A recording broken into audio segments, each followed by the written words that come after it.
జై భారత్ హైదరాబాద్ ఛానల్ తోటి భారతీయులందరికీ నమస్కారాలు తెలియజేస్తూ, కాంగ్రెస్ పార్టీకి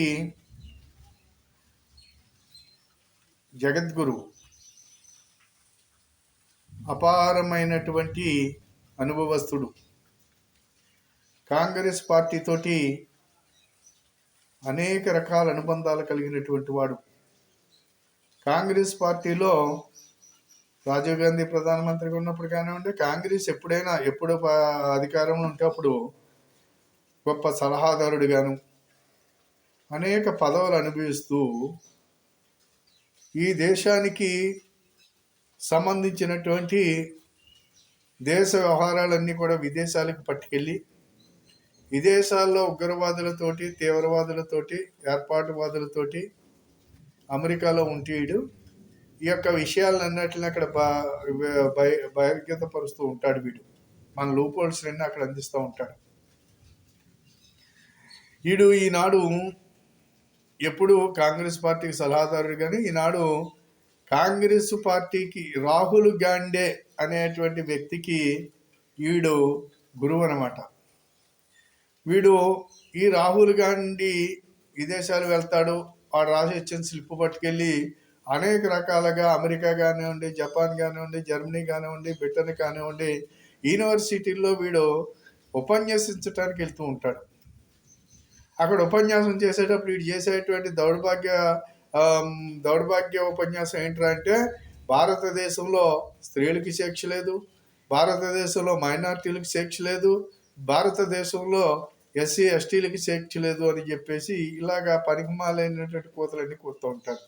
భారతదేశాన్ని అగౌరవపరుస్తూ వాడు అక్కడ చేస్తూ ఉంటాడు. అయితే ఈ ఎవడ్రా ఈ గురువు అంటే శ్యామ్ పిట్రోడా. వీడిది గుజరాతీ వాసీయుడు, అమెరికాలో ఉంటాడు. వీడు బాగా చదువుకున్నాడు, అమెరికాలో ఉంటాడు. ఈ బాగా చదువుకున్న యదవులందరికీ మెంటల్ మాటలు మాట్లాడుతూ ఉంటారు. ఈ యదవులు భారతదేశంలో చాలా మంది ఉన్నారు, ఈ పరిమాణ కొడుకులు. ఇలాంటి యదవులందరూనే బాగా చదువుకుని వీళ్ళు మామూలుగా చేసేది ఏంటంటే దేశద్రోహ కార్యక్రమాలు వీళ్ళు చేసేది. అంతే కాబట్టి ఈ శ్యామ్ పిట్రోడా గారు ఇటీవల పాకిస్తాన్కి పోయాడు. పాకిస్తాన్కి పోయి ఏమంటాడు అంటే, పాకిస్తాన్లో వీడు సొంత ఇంట్లో ఉన్నట్టుందట, భారతదేశం వస్తే అద్దింట్లో ఉన్నట్టుందట. ఇది వీడు చెప్పేది. పోతే భారత ప్రభుత్వం చుట్టుపక్కల ఉన్న దేశాలన్నిటితోటి దౌత్య విషయాల్లో ఫెయిల్ అయ్యింది. భారతదేశానికి ప్రపంచ దేశాలతోటి సరైనటువంటి దౌత్య సంబంధాలు లేకుండా పోయినాయి అని చెప్పేసి వీడు చెబుతున్నాడు. ఇది మనం ఒకసారి ఆలోచించండి. అసలు భారత ప్రధానమంత్రి ఈనాడు నరేంద్ర మోదీ గారు ఇవాళ ప్రపంచంలో భారతదేశం అంటే ఏంటో నిరూపించి భారతదేశ శక్తి సామర్థ్యాలన్నిటిని కూడా ప్రపంచం ముందు పెట్టి భారతదేశాన్ని ఒక గురుస్థానంగా ఆయన నడిపించడం జరుగుతుంది.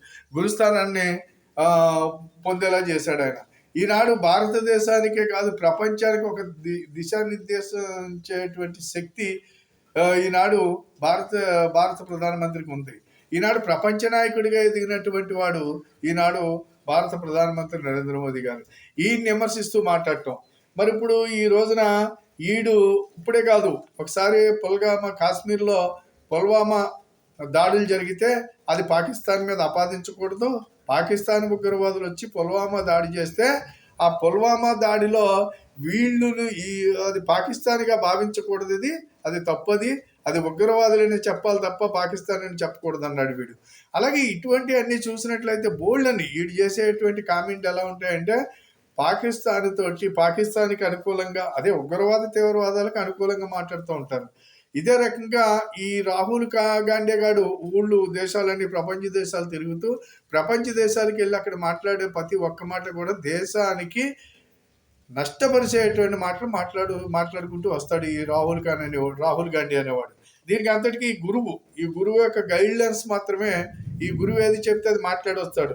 ఇక్కడ కూడా ఈ రోజున ఈ దేశాన్ని అస్థిరపరచాలని చూసేటువంటి వాటిల్లో ఈడొక ప్రథముడు అనమాట. ఈ శ్యామ్ పిట్రోడా అనేవాడు ఒక ప్రథముడు. అది కాబట్టి ఇలాంటి పనికిమాలందరినీ వేసుకుని ఈ యొక్క కాంగ్రెస్ పార్టీ, ఈ రాహుల్ గాంధీ ఈ ఇటీవల చూసినట్లయితే ఒకటి కాదు, రెండు కాదు, అనేక ఓట్ సోరీ అంటాడు, లేకపోతే ఇంకోటి అంటాడు.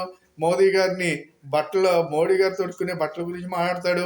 మోడీ గారు తల్లిని విమర్శించాడంటే వీడికన్నా ఎదవ ఎవడం ఉండడం. ఈ రాహుల్ గాంధీ అనేవాడు అంత పనికిమాలేదు ఇంకొకటి ఉండడు. వీడి తల్లి లాంటిది కాదు కదా మోడీ గారి తల్లి. ఇప్పుడు వీడి తల్లి అయితే ఈ దేశాన్ని మొత్తం నష్టపరచాలని చూసి ఈ దేశాన్ని ఇవాళకే నష్టపడుతుంది. ఈ అమ్మ కొడుకు పోయి విదేశాల్లో అనేక మంది ఉగ్రవాదులతోటి చర్చలు జరుపుతూ ఉంటారు.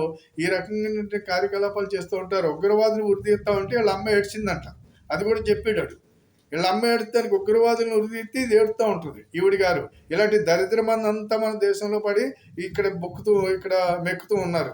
అంతే కాబట్టి మోదీ గారు ఒక అపర చాణక్యుడిని, ఒక వీర శివాజీ లాంటి అనేకమైనటువంటి శక్తి సామర్థ్యాలు కలిగినటువంటి ఒక మంచి పుత్రుడిని ఈ దేశానికి అందించింది.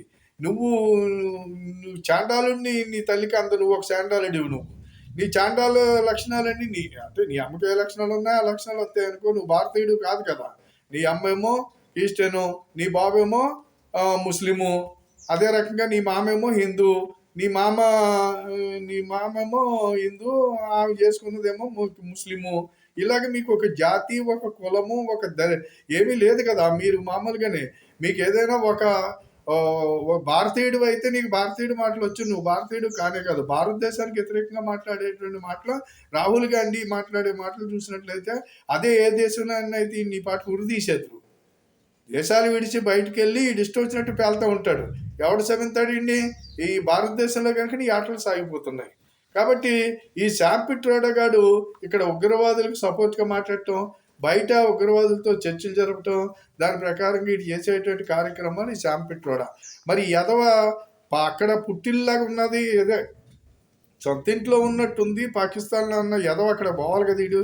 వీడి ఎదవ ముఖం చూస్తే కోతి ముఖం, కోతిలాగా వాటము. ఒక సింపాంజిలాగా ఎదవాటం ఈడుని. నా కొడుకు భారతదేశం గురించి, భారతదేశ పాలన గురించి మాట్లాడుతూ ఉంటాడు. ఈ తప్పుడు నా కొడుకు. అది కాబట్టి నేను ఎందుకు ఎలాంటి వాళ్ళకి రెస్పెక్ట్ ఇవ్వాల్సిన పని లేదు. సోనియా గాంధీకి కానీ, రాహుల్ గాంధీ గారికి కానీ, ఈడికి కానీ, శామ్ పిట్రోడా గారికి ఎలాంటి వాళ్ళకి రెస్పెక్ట్ ఇవ్వాల్సిన పని ఏంటి?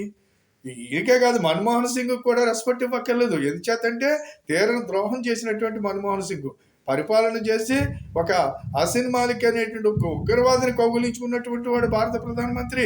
భారతదేశాన్ని అగౌరవపరిచినటువంటి వాడు. భారతదేశాన్ని దేశాలు వేదికల మీద ఎంతో చులకన చేసినటువంటి వాడు మన్మోహన్ సింగ్. అంతే కాబట్టి మన్మోహన్ సింగ్ కూడా రెస్పెక్ట్ ఇవ్వాల్సినటువంటి అవసరం లేదు. భారతదేశ యొక్క గౌరవాన్ని ఎవరు నిలబెడతారో వాళ్ళకి రెస్పెక్ట్ ఉంటుంది అంతే. ఒక భారతీయుడిగా నేను ఈ యదవులకి రెస్పెక్ట్ ఇవ్వాల్సినటువంటి అవసరం లేదని చెప్పి ఈ సందర్భంగా నేను చెప్తున్నాను. కాబట్టి మిత్రులారా ఆలోచించండి, భారతదేశ పరిస్థితి ఏమిటి? ఈ యొక్క కాంగ్రెస్ వాళ్ళు చేసేటువంటి దౌర్భాగ్య రాజకీయాలు ఏంటో మీ అందరూ గమనిస్తారని, ఆలోచిస్తారని నేను మీ అందరినీ మనవి చేసుకుంటూ ఉన్నాను. జై భారత్, జై హిందీ. వీడియో 10 మందికి షేర్ చేయండి, సబ్స్క్రైబ్ చేయండి.